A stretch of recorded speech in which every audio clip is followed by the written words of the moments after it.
Hay un meme que circula en las redes sociales, una fotografía de estas chistosas que circula estos días en las redes sociales, bueno, desde ayer, y dice lo siguiente: mi ahijado nació hace 15 días y ya ha conocido 2 presidentes del gobierno, 2 entrenadores del Real Madrid, 2 seleccionadores nacionales, 3 ministros de Cultura, un miembro de la realeza española en prisión y el ascenso del Real Valladolid a primera.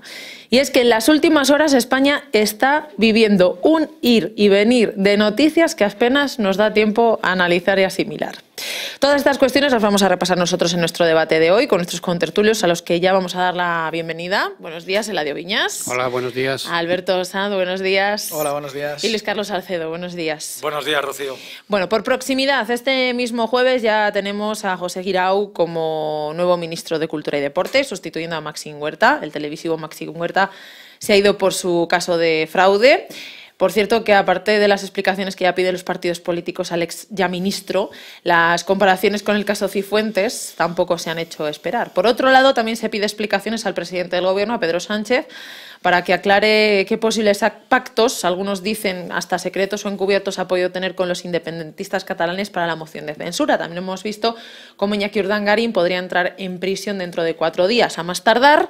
Y todo esto cuando estamos hablando de que comienza el Mundial de Rusia y nos han cambiado al seleccionador. Así que si no tenemos temas hoy en nuestro debate, pues fíjate qué cosas. Eladio, yo quiero empezar sobre todo por la dimisión de Maxim Huerta por un caso de fraude, 218.000 euros que al parecer pues habría defraudado con las declaraciones de la renta y demás, y con la sustitución por el nuevo ministro, que además fue presidente del Reina Sofía. Así que... Me toca a mí empezar. Te toca empezar. Sí, tengo aquí a 2 compañeros. Uno de representante de Ciudadanos y el alcalde de Bastillas y Salcedo, el secretario general del PP en Medina del Campo, que evidentemente tendrá más conocimiento que yo sobre este tema. Pero sí que puedo dar mi opinión, Rocío. Sí. Tengo que decir que exactamente lo de fraude no me cuadra a mí. A ver, creo que fue por las declaraciones de la renta 2006, 2004, 2006, que la mayoría de este tipo de gente, como Maxim Huerta, que era periodista, declaró a través de una empresa para cotizar, para abonar al Estado el 25% en vez de por IRPF normal, con lo cual debía de haber declarado un 48%. Para hacer estas cantidades sí que las declaró, y durante ese periodo, evidentemente, la agencia tributaria pleiteó contra él y lo ganó en un juicio, ¿no? Es evidente que él no defraudó, porque esas cantidades están declaradas.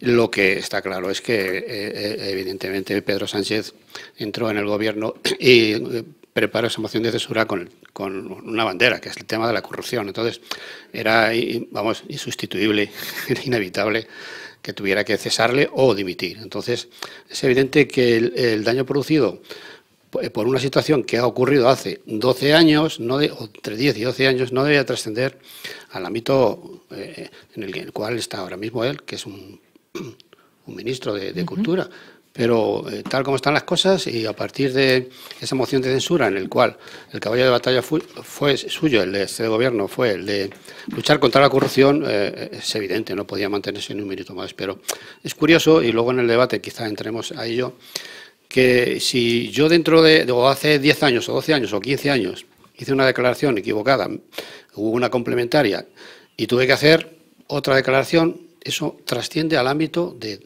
8 años, 10 años, 15 años, a un ámbito evidentemente que no tiene nada que ver, en un contexto que no tiene nada que ver. No se me está juzgando como ministro de Cultura, de hecho son 12 días lo que ha estado.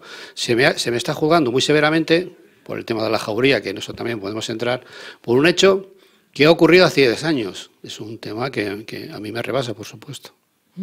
Alberto. Bueno, yo entiendo que cuando estamos hablando de una condena por fraude, porque hay una condena por fraude, digamos lo que digamos y de dónde venga, y aunque haya sido algo normal dentro del sector donde se movía, al final existe una condena por fraude, y creo que la última estamos hablando de 2017, por la información que incluso da el mismo. al final un ministro tiene que ser ejemplar, ¿no? Y hemos tenido que ser ejemplares. Al final esto yo creo que es un reflejo directo de cuando no piensas que vas a ser presidente del gobierno, cuando tienes que organizar un gobierno en 2 días y cuando haces un gobierno pensando en la galería más que en la gestión de un país, de España y pues bueno, pues suceden estas cosas, pues que al final haces un gobierno de imagen, un gobierno que sobre el papel a todo el mundo le gusta, pero cuando no hay una sensatez, ni un tiempo de reflexión, ni un proyecto en el que tengan que trabajar esos ministros, ya sea el de Cultura o cualquiera de los otros, ¿no? No hay proyecto, ha sido toda la carrera, nadie se pensaba, entendemos que se coge el gobierno desde la irresponsabilidad y para pues, bueno, el bien personal y nunca pensando en el bien del país. Y estos son reflejos pues, de esta improvisación y de esta gestión a la carrera que entiendo que ni el propio Sánchez se creía en ningún momento. Luis Carlos. Empezando por el final de lo que comentaba Alberto, yo he de decir que lo primero que tengo que apelar a los políticos, tanto a nivel nacional como regional como local, es a la responsabilidad. Y la gran irresponsabilidad que ha cometido Pedro Sánchez de lanzarse a gobernar con 84 diputados. Luego veremos en el futuro, y hay que ser cautelosos, veremos en el futuro qué tipo de apoyos va a tener, porque no nos olvidemos que tiene hasta los votos en esa moción de censura de EH Bildu. De partidos independentistas que quieren romper el proyecto común de nuestra nación, de España, y me imagino que tendrá que acabar dando algún guiño o alguna concesión a todo ese tipo de partidos, en el que evidentemente quien va a salir perdiendo somos los españoles. Con respecto a Maxime Huerta, bueno, como para empezar, para mí no me parecía la persona idónea para llevar la cartera tanto de Cultura como de Deportes, o sea, nada más y nada menos que de Deportes. Y claro, y ahí sí que me toca un poco la fibra sensible, igual que mi amigo Eladio seguramente.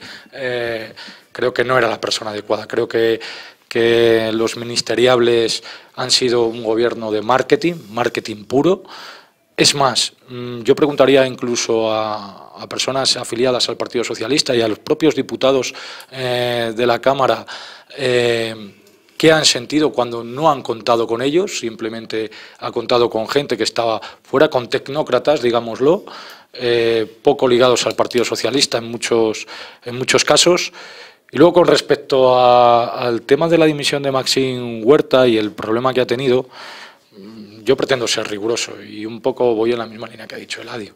Lo que es cierto es que, hasta donde yo he leído, no corresponde al IRPF, corresponde a una autoliquidación de una SL, de una sociedad limitada, en la que él presenta una autoliquidación, en la que la agencia tributaria, después de la inspección, considera que esa autoliquidación es errónea, le invitan a que haga la liquidación que ellos interpretan, que Hacienda interpreta correctamente. Me imagino y entiendo, no lo sé, insisto, he leído simplemente los titulares, que Maxime Huerta y su asesoría o su despacho de abogados harían las alegaciones pertinentes, contemplando el porqué de esa autoliquidación. Finalmente llegarían incluso al contencioso y en el contencioso darían la razón finalmente a Hacienda. Bueno, es algo que está al orden del día de cualquier persona que tenga una SL cuando hace su autodeclaración. Eso no quiere decir que sea fraude, no quiere decir que haya cometido ningún delito, y es algo que sí que quiero ser riguroso y estricto en eso, porque si no, lo que pasa es que esto nos lleva al siguiente debate. ¿Dónde está la barrera? ¿Dónde está la barrera? Porque es que los políticos ahora, cuidado con que te hayas saltado un semáforo dentro de hace 20 años, que lo mismo te toca dimitir porque te has saltado un semáforo en rojo hace 20 años. Sí es cierto que los nuevos partidos, por llamarlo de alguna manera, tanto Podemos como Ciudadanos, y aquí tenemos un representante de ellos, sí que es cierto que trajo a la política, al bipartidismo, un poco de rigor en ese sentido, del tema de la corrupción y demás, porque el bipartidismo muchas veces, unos y otros, que son los que han gobernado nuestro país, pues siempre han tenido algún problema de corrupción, porque siempre se te cuelan sinvergüenzas, esa es la realidad. Pero claro, y algo que trajeron bueno tanto Podemos como Ciudadanos fue el intentar poner coto a todas esas sinvergoncerías y a todos esos sinvergüenzas que se colocaban en los diferentes partidos políticos, tanto en el Partido Socialista como en el Partido Popular. A partir de ahí, ¿dónde está el límite? Pues yo no lo sé muy bien, pero lo que es cierto es que tenemos que ser bastante más objetivos y responder más al sentido común. Al final, el paso por política debe y creo que tiene que ser por un periodo de tiempo y luego volver a tu vida privada. Y no se puede hacer los escarnios que se hacen y que se han venido haciendo. En esta misma mesa, hace no mucho, estuvimos hablando precisamente de la vida privada de los políticos. Creo que Maxi Huerta, en este caso, que es el que estamos hablando y es el que nos ocupa, estamos hablando de algo que pasó en el 2006 y 2007, de algo que de verdad, siendo rigurosos, no es ningún delito, de verdad. Entonces, creo que tenemos que ser un poco más serios en este sentido. Menos demagogia por parte de muchos partidos políticos con respecto a esto y ser serios. Una cosita, creo que donde ponemos los límites, en este caso, en el caso concreto del exministro, el límite le pone el mismo presidente del Gobierno en el momento que hace unas declaraciones antes de la campaña 2015, donde dice que en su partido y en su gobierno no estará nadie que haya pasado o que haya tenido la situación que tiene Maxi Huerta. O sea, nadie que haya facturado por una SL para evitar pagar IRPF tal estará dentro de mi gobierno. Son declaraciones textuales del actual presidente del gobierno. O sea, creo que evidentemente sí que es verdad que los partidos nuevos venimos con ganas de regenerar, pero muchos límites se los han puesto ellos. Y en este caso es que son palabras textuales del actual presidente del gobierno en el que dice que nadie que haya pasado por esa situación estará en su equipo de gobierno. A lo que nos vamos de la improvisación es que ya no es que no esté, es que hace 7 días la has puesto tú. Bueno, es un problema. Lo ¿no? que es cierto, y perdona Eladio, que a colación de lo que comentaba Alberto, el propio líder del partido Podemos, Pablo Iglesias, criticaba los que se compraban ciertas formas de casas y ciertas formas de vivir, y resulta que él, que tanto predicaba con eso, resulta que lo primero que hace es comprarse una casa de 600.000 euros y apartada de su barrio de toda la vida, cuando él mismo criticaba eso. Bueno, pues es cierto que es que hay que explicar, que dejemos la demagogia a un lado, seamos serios. Estamos hablando de política nacional, desde que la política, nos guste o no, ahora que está muy desacreditada, es necesaria para que los ciudadanos intentemos vivir mejor. Al final, todos los que queremos es intentar mejorar nuestras vidas, nuestros puestos de trabajo, intentar ser mejores. Se hace a través de la política,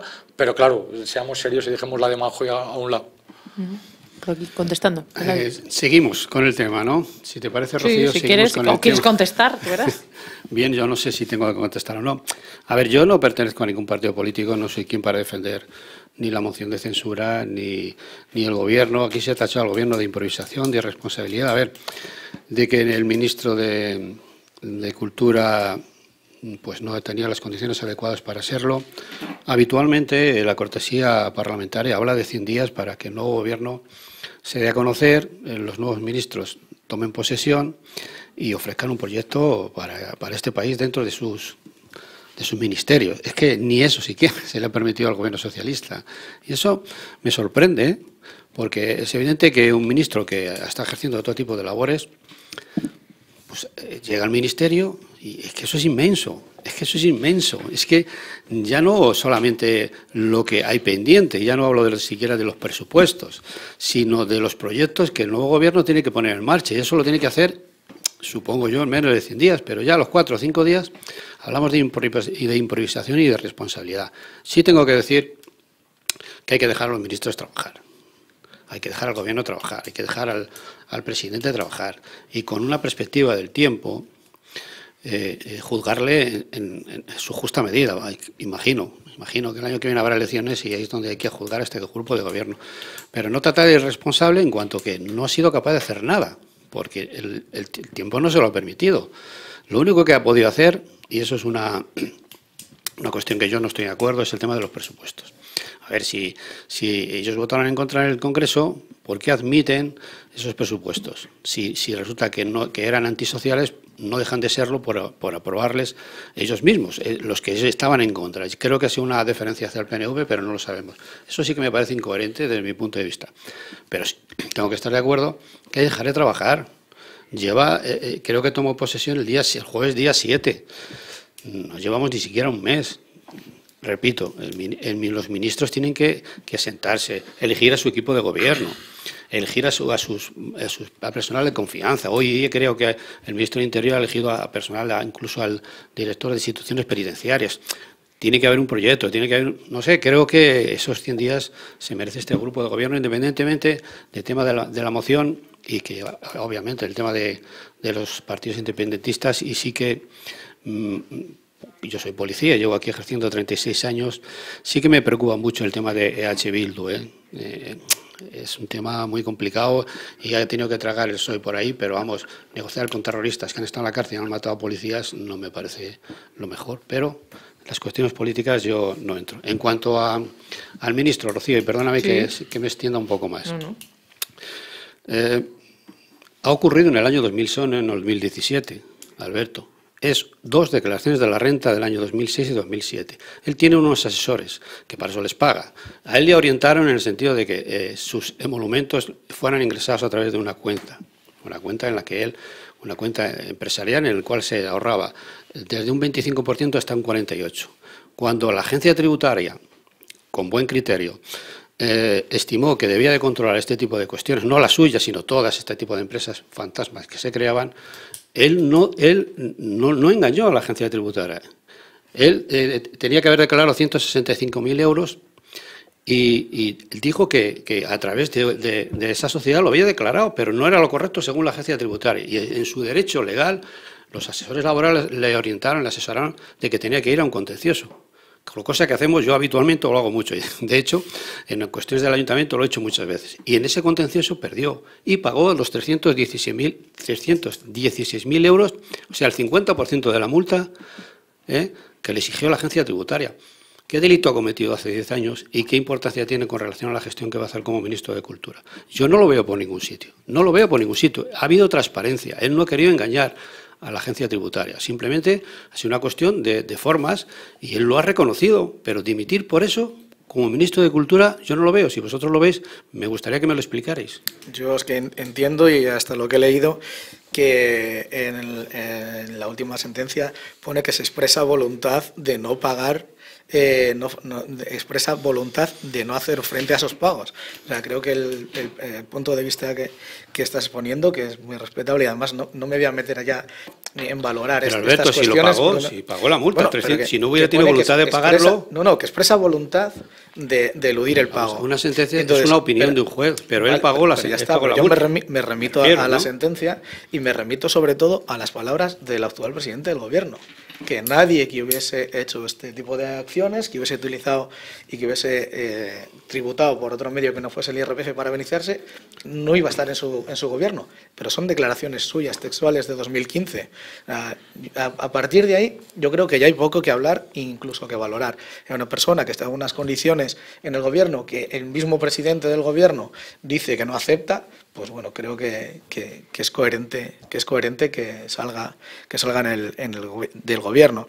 El problema no es los 100 días o no los 100 días de cortesía, que creo que bueno, pues está muy bien, es muy coherente. El problema es de dónde nace este Gobierno. Estamos en una legislatura que está agotada.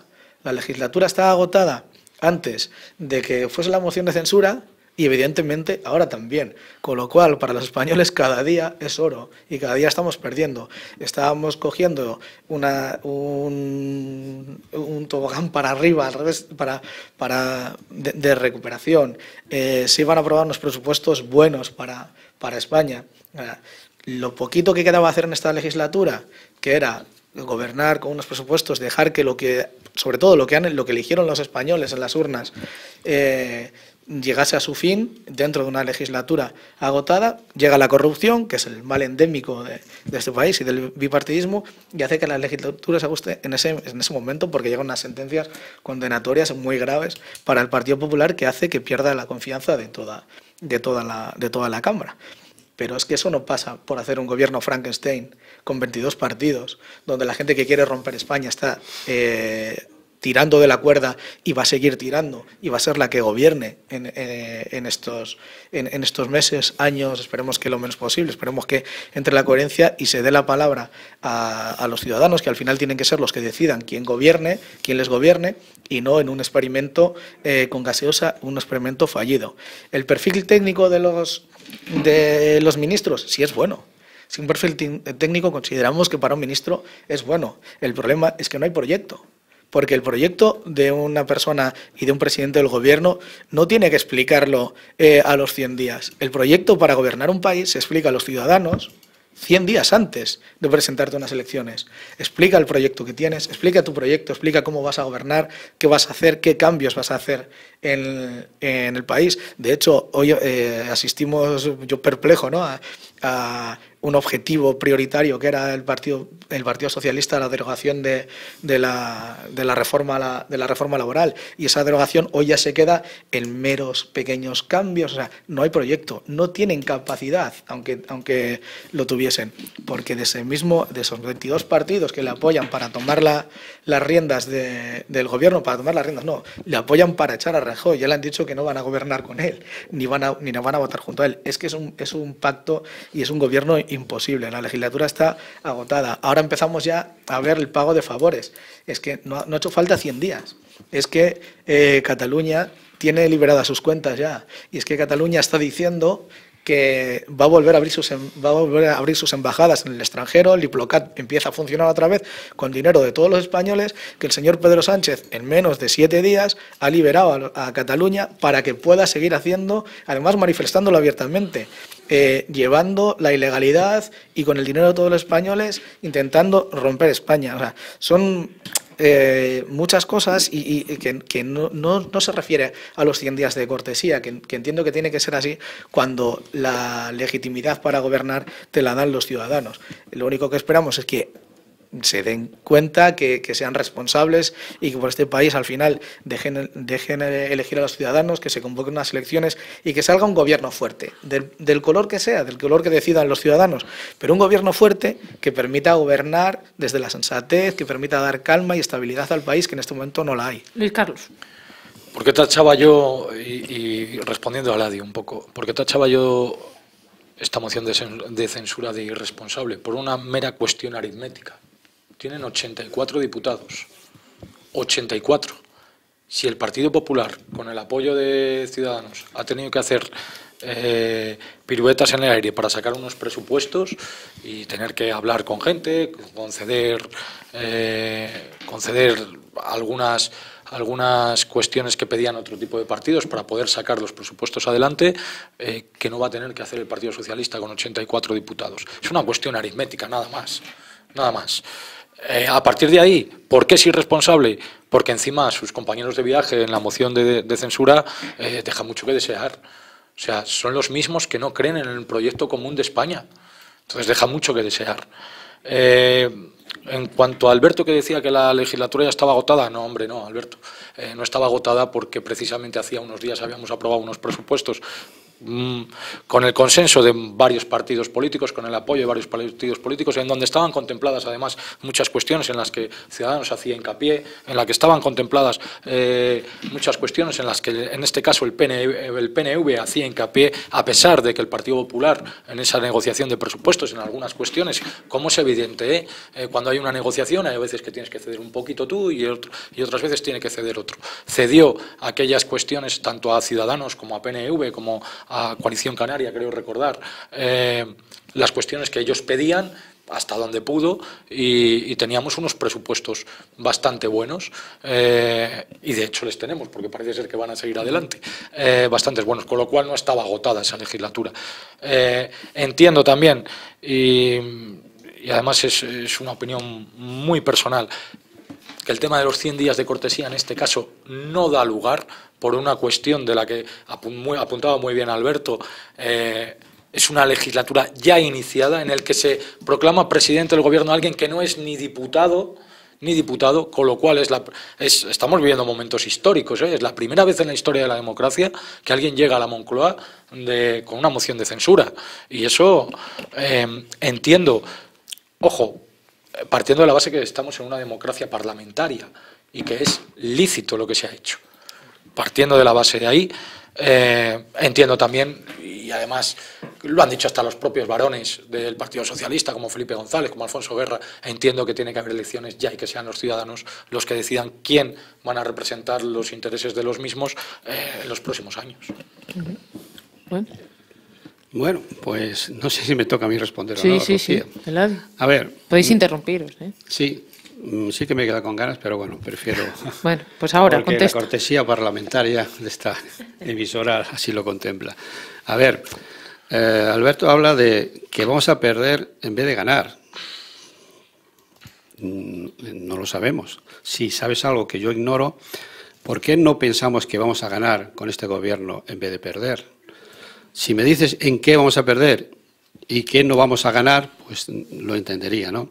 Los presupuestos que se han aprobado son los que aprobó el Partido Popular con los votos de Ciudadanos. Por tanto, no creo que en eso vayamos a perder, porque si los aprobó Ciudadanos y los aprobó el PP y los socialistas lo han aprobado. Entonces, no sé perdona que te interrumpa, no sé entonces, ¿qué ofrece diferente el Partido Socialista con 84 diputados a lo que ofrecía anteriormente el Partido Popular?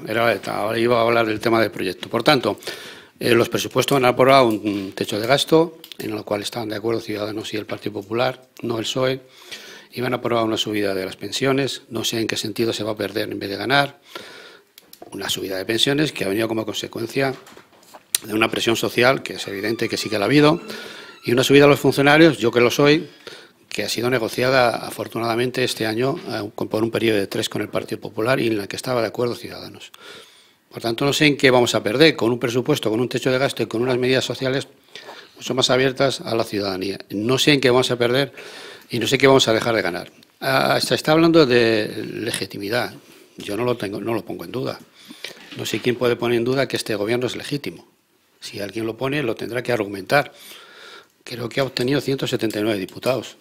Otra cosa, 189 votos, 180, ¿no? Otra cosa, bien diferente, quién le ha apoyado. Pero me parece que es tan legítimo como otro tipo de moción de censura. El proyecto, a ver, ¿qué proyecto va a tener el PSOE si la sentencia de Gürtel ha sido el viernes y la moción de censura?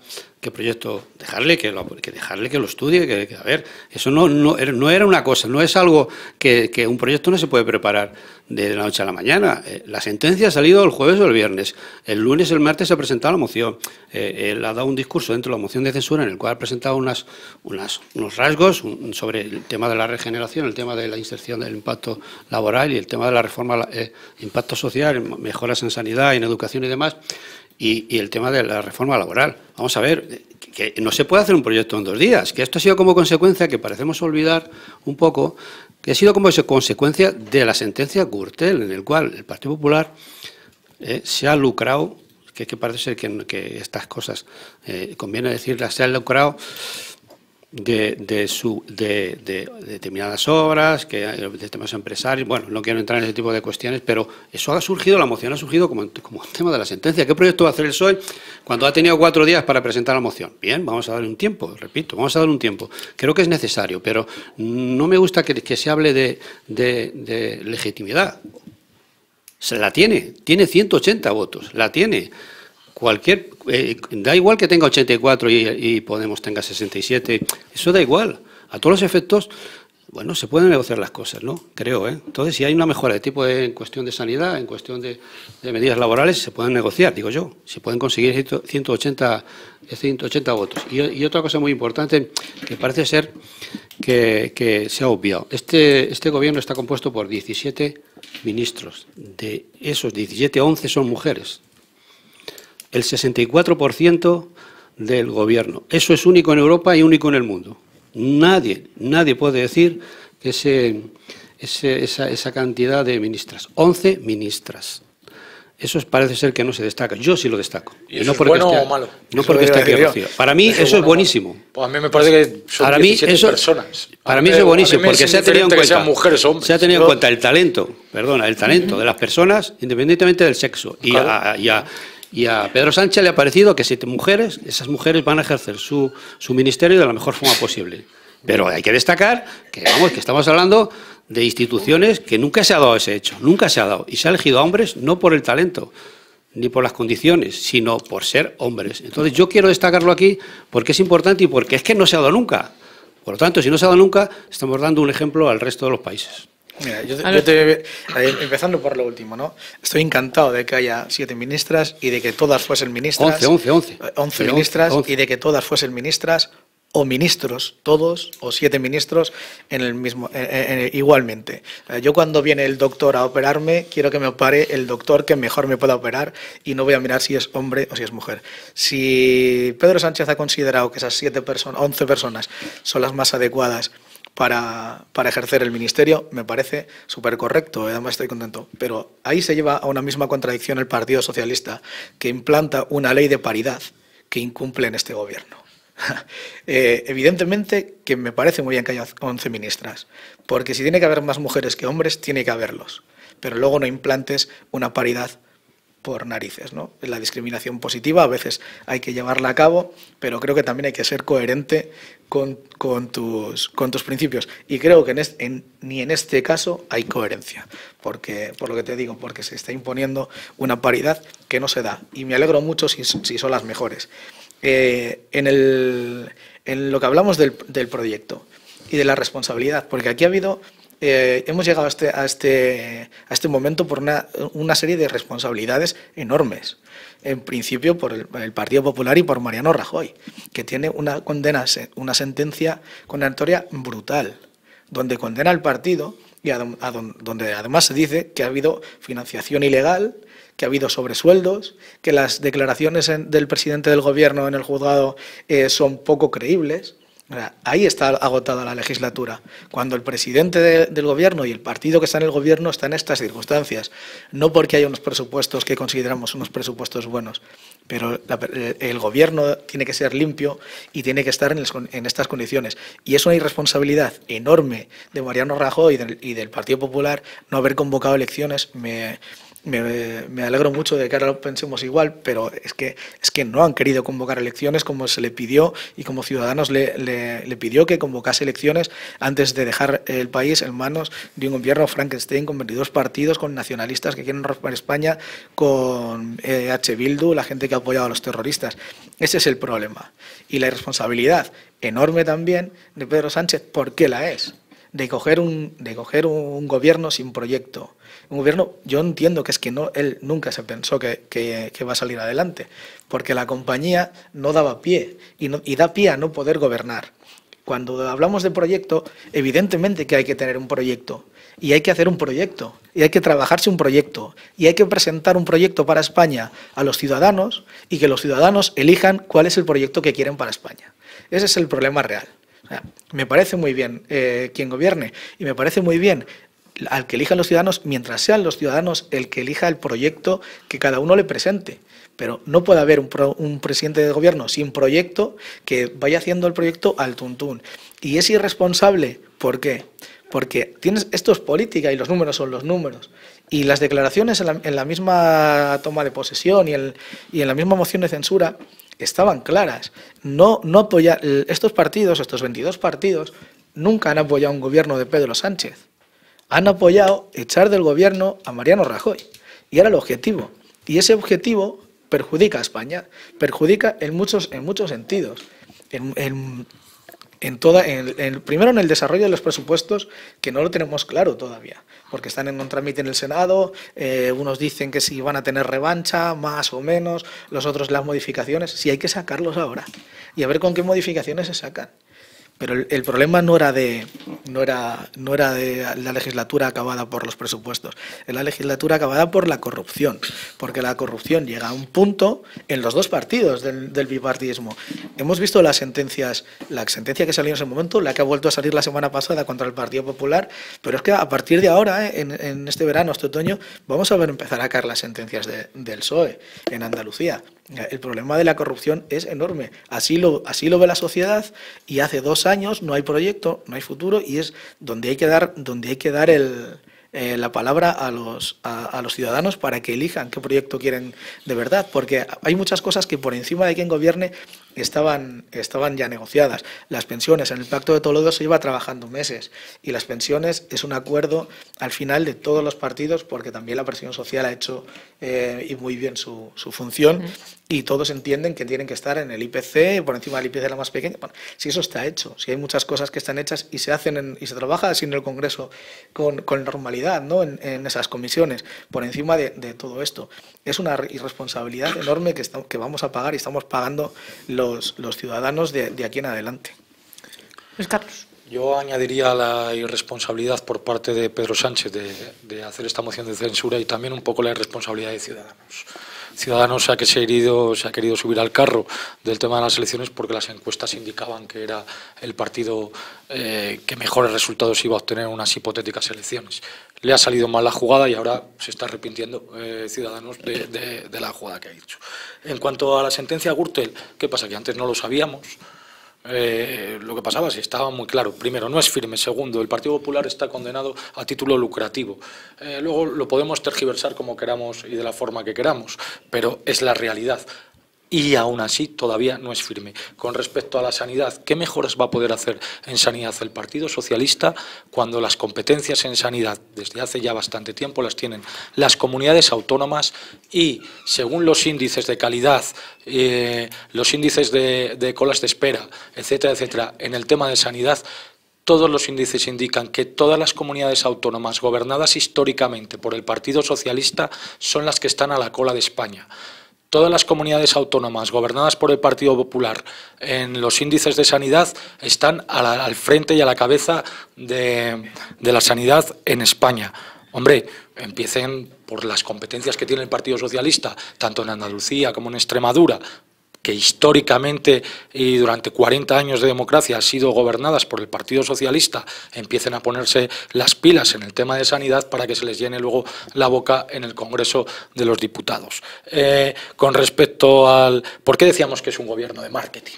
Y es que además es evidente, pues uno de los hechos es nombrar a 11 mujeres, no por el mero hecho de ser mujeres, sino por ser personas. Yo creo que lo ha explicado muy bien Alberto y en eso sí que tengo que estar de acuerdo con ello.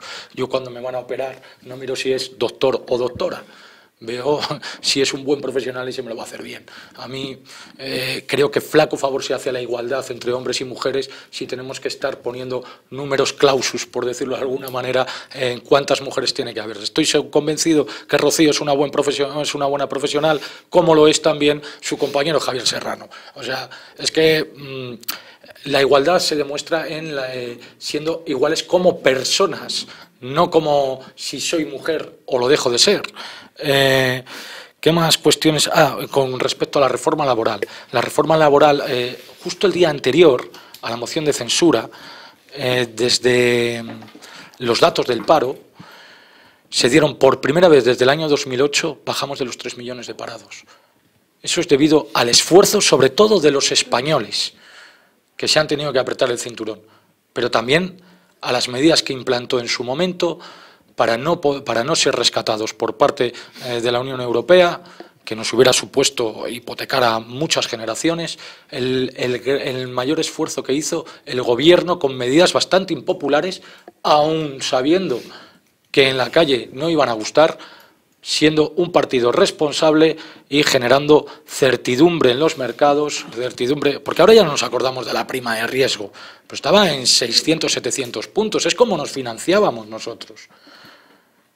Entonces, toda esa recuperación económica, que estamos creciendo al 3,5%, viene de la mano de las medidas que tomó el Partido Popular. Evidentemente que quien sufre esas medidas y el que ha sufrido y el que lo ha pasado mal es el ciudadano, pero porque el Partido Popular ha considerado que era la fórmula mejor para poder crecer y de hecho ahora vamos a recoger los frutos. Ahora en breve vamos a recoger los frutos. No nos olvidemos que venimos de la mayor crisis económica posiblemente desde el crack del 29, o sea que es que no era un tema baladí, el tema de la crisis económica. No sé si quieres hablar de Iñaki Urdangarín por aquí o contestar. Bueno, Iñaki Urdangarín es otro caso de corrupción. Si quieres hablar de España y de Lopetegui y Hierro también os dejo.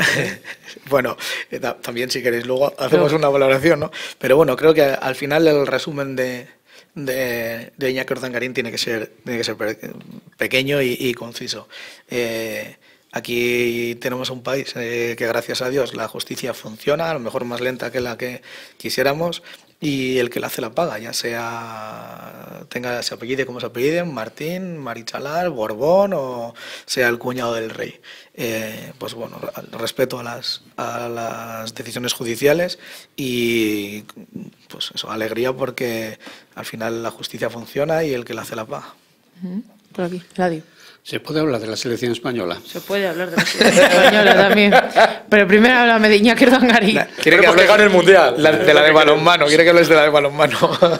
Bien. Yo llevo ejerciendo mi profesión 36 años. He visto sentencias, pues, si calculo entre 15 y 20 juicios al año, multiplica por 36, he visto sentencias muy contradictorias. Yo nunca pensé que el cuñado del rey, nunca pensé y nunca lo pienso, hasta que no le vea en la cárcel. Yo nunca pensé que fuera a la cárcel, ¿no? Porque hay demasiadas presiones y lo estamos viendo, que en los medios de comunicación, por un lado sale el fiscal, Orrach, ¿no?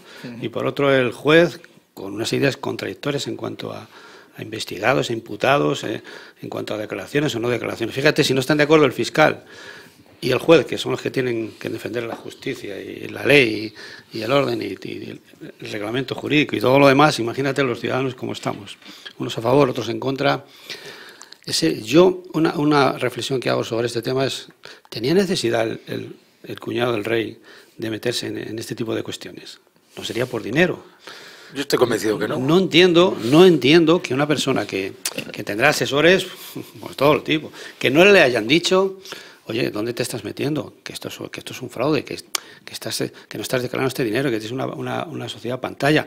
No entiendo, tiene que tener los mejores asesores del país. Y a pesar de eso, él se mete hasta adentro. Quiere llegar a un acuerdo, el fiscal quiere llegar a un acuerdo con él para evitar la cárcel, condenar a menos de 2 años, y dice que es inocente. Y sigue insistiendo que es inocente, y sigue insistiendo que es inocente. En las declaraciones dice que él no sabía nada. Que no tenía ni idea de cómo funcionaba esto, que él creía que era legal, con los mejores asesores del país. Yo, de verdad, es que yo no lo entiendo. No entiendo cómo una persona tan inteligente y con los asesores que tenía se ha metido donde se ha metido, y si no lo remedia nada va a ir a la cárcel. Si alguien me lo explica. Yo a este respecto sí que tengo que abogar, porque una vez más me demuestra que el Estado de Derecho en este país funciona, que la independencia de los jueces funciona. Hemos tenido, y no es para sentirse orgulloso, pero hemos tenido ministros en la cárcel, secretarios de Estado en la cárcel, el cuñado del rey, la máxima institución, seguro que va a ir a la cárcel porque ya tiene la orden de ingreso en prisión. Por lo tanto, cuando a algunos partidos políticos y a algunas personas se les llena la boca que la justicia es diferente para unos y para otros, el tiempo nos está dando la razón de que no es así y que el Estado de Derecho funciona, lo cual nos tenemos que alegrar. Con respecto a la selección española, creo que estábamos hablando de la selección española de fútbol, ¿no? Porque yo me gustaría hablar de la selección española de baloncesto. Bueno, lo digo a modo de broma. La verdad es que fijaros si nuestro país vive momentos históricos, tanto a nivel político y hasta deportivo, que yo creo que es la primera vez que, hasta donde yo sé, que a 2 días del Mundial el seleccionador... Y vamos a ganar el Mundial. Ojalá ganásemos el Mundial. Que pase esto. Seguro que si ganamos el Mundial, por lo menos ese ratito que ganase España el Mundial, estaríamos todos bastante contentos, porque el deporte al final lo que te da es la felicidad en ese momento, sí, incluso la tristeza, ¿no? Salcedo, esto es un sainete, esto es famoso. Bueno. El ridículo que está haciendo este país a través de la federación, perdón Alberto, todos los países, no puede ser, algo ha tenido que pasar ahí para que se haya filtrado una cuestión como esa, y algo ha tenido que pasar a Lopetegui para negociar con el Madrid. Hay cuestiones de fondo. No lo entiendo. Y hablando con deportistas, y perdonadme porque estoy tan convencido de esto, y además me duele tanto, ¿no? Al final, cuando el deporte lo conviertes en un negocio puro y duro, pues pasan estas cosas, que deja de ser deporte y se convierte en un negocio. Y ese es el mal endémico del fútbol español. que está muy por encima por lo que mueve. Sí, pero ¿qué puede pensar Lopetegui para negociar con el Madrid a 2 días? ¿Qué puede pensar una persona tan inteligente como él? Sabe que eso se va a filtrar. De todos modos, es que no lo entiendo. Yo no lo entiendo. en concreto que vengo del baloncesto. Si me lo puede explicar, no lo entiendo, Alberto. En el baloncesto, en el baloncesto eso suele ser habitual. Tienes el seleccionador de Estados Unidos, el Kowaski, que es súper famoso, que es el entrenador de Duke, de la Universidad de Duke. Tienes a Sergio Scariolo, que está buscando un equipo en la NBA, en baloncesto. Tienes al seleccionador de Eslovenia en baloncesto, que ha fichado por Toronto Raptors y sigue siendo seleccionado en baloncesto. Es algo habitual. En fútbol parece ser que no tanto, pero lo que sí que es cierto es que hemos hecho un mundo de algo que a lo mejor no tendría tanta importancia, y lo lógico y lo normal desde la distancia y desde... Es que el Mundial que ha preparado durante 2 años Julen Lopetegui, con sus estrategias, su táctica y demás, que la acabará él. Yo entiendo que sería lo lógico. El papelón de Lopetegui, sabiendo que es entrenador del Madrid, con los jugadores del Barça al lado. Bueno, pero repito, en baloncesto y el papelón pasa, del presidente de la federación, que 5 minutos antes se ha enterado, cuando él... Y el mismo club, o sea, tenían que haber sido... En baloncesto pasa. Haber llevado, y no pasa nada por acordarlo, pero el momento de decirlo no era por parte de ninguno. O sea, yo creo que no han medido y tampoco pensaban que la relación también, que parecía que no era muy afable con el presidente de la federación, iba a llevar al extremo. Sí. También es cierto que no era el entrenador del actual presidente de la federación, que ya se le encontró en las elecciones cuando... De todas formas, os voy a dar una buena noticia, que va a quedar en segundo plano el Mundial le ganaremos, pero de momento va a quedar en segundo plano porque vamos a subir al Valladolid a primera dentro de 2 días. Sí. Y eso sí es una noticia de fútbol increíble que nadie se la esperaba hace muy poquito. Mira, eso también lo podéis comentar. Y va a eclipsar, nadie sabía del Real Valladolid y de repente se llena el Zorrilla. Va a eclipsar por el comienzo en Valladolid y en nuestra provincia. El ascenso del Valladolid va a eclipsar el comienzo del Mundial, y evidentemente también estoy muy contento y me alegro mucho de que sea así, porque nadie se lo esperaba esto antes. Y con este equipo, además. Y con el mismo equipo teníamos hace 2 meses que nadie daba un duro. Pero bueno. Bueno, yo no soy muy futbolero, pero lo que es cierto es que una de las mejores imágenes como marca Valladolid, como marca provincia, es que iba a decir el partido político, fijaros cómo estoy, el equipo de fútbol más representativo de la ciudad se le escuche en toda España, en todos los telediarios, en todas las emisoras, sobre todo, hombre, cuando juega contra los grandes, contra el Barça y contra el Madrid, por supuesto, pero también, y eso creo que es bueno como marca, como sentido de que aquí se valora el deporte, y creo que es una buena fórmula para tanto el turismo deportivo, que tantas veces hemos hablado, y para que la provincia y la capital, en este caso, tenga un realce a nivel nacional. Incluso si se mete en Europa, como con Peternak y todos estos, pues ya ni te cuento, ¿no? A nivel europeo e internacional. Creo que es bueno, creo que es una de las cuestiones que el deporte como marca es lo mejor que podemos tener. Y bueno, en ese sentido, pues me alegro mucho. Insisto, no soy muy futbolero, pero claro, quiero que el Valladolid esté en primera, por supuesto. Sí, pero es curioso que casi siempre el equipo tira de la ciudad, no la ciudad del equipo. El Betis bajó a segunda división y tenía 50.000 socios en segunda división, y nosotros nos llegamos a 13.000. Los castellanos somos a veces un poco parcos. A ver ahora en primeras si subimos un poquito, pero es evidente que tiene que haber una masa social detrás de un equipo en cuanto a recursos.